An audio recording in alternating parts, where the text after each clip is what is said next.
I don't know where all this notion comes from that a roll call vote is bad. We had a roll call vote in 1972.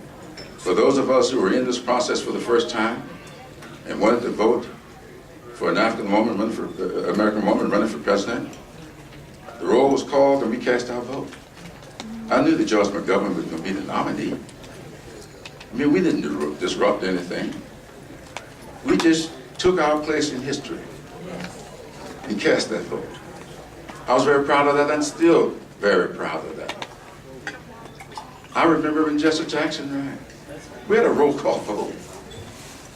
And those who got involved for the first time because of Jesse Jackson, they were allowed an opportunity to cast their vote for Jesse Jackson. That was no problem.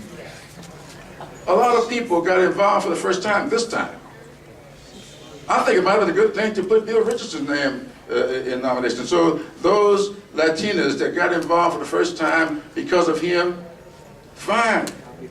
Take your place in history. Many of you got involved this year for the first time because of Hillary Clinton. There's no problem. That's how you want to cast your votes. Though I'm told, and she said to me that on the day before yesterday, she released all of her delegates. Said she will cast her vote for Barack Obama. And all that's fine.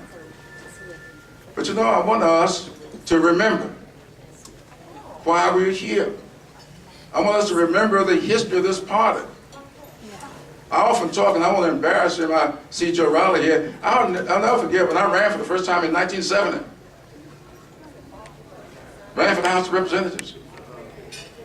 And we were trying to do something then that had never been done before. There was not a single African-American member of the South Carolina General Assembly in 1970. Not a single one. Herbert Field and myself were running from Charleston, and Jim Felton and I.S. Lever Johnson running up in Columbia, trying to do something that had not been done since 1897. That's what we were trying to do. And Herbert and I were short on money.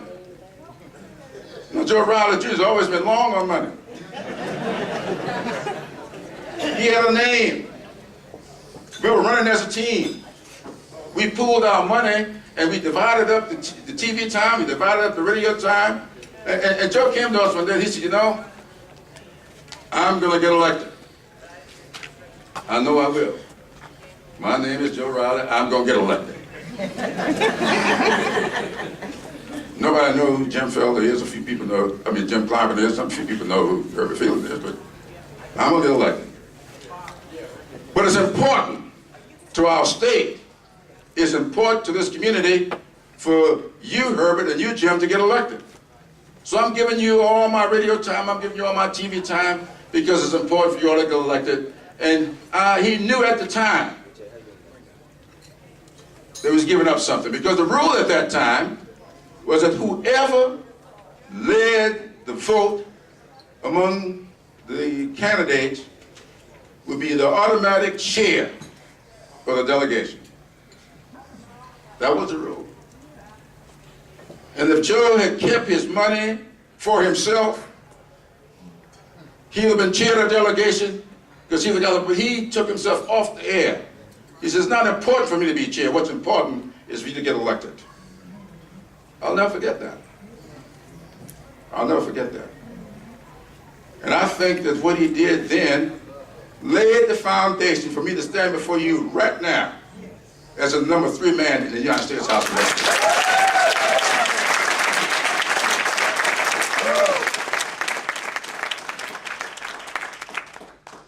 Now, I tell people all the time that none of this would have happened if I didn't have John Spratt up there nominating me.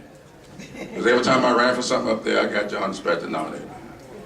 But you had to start somewhere. And it started in Charleston, South Carolina in 1970. We're trying to bring our party back in South Carolina. We are all poised to do that. I keep up with the surveys, I keep up with the polling, and I can tell you that the ingredients are there for us to bring this party back to prominence, back to control. I believe we're going to have a good candidate for governor 2 years from now. We'll have a good candidate for the United States Senate 2 years from now. We're going to have good statewide candidates. We are going to have good candidates for the House and the Senate. I predict that if we all keep focused, keep working, forget about self, forget about our selfish interests. Remember what Joe Riley did. If we do that for each other, I believe in 4 to 6 years, this party will be back to the majority party in South Carolina.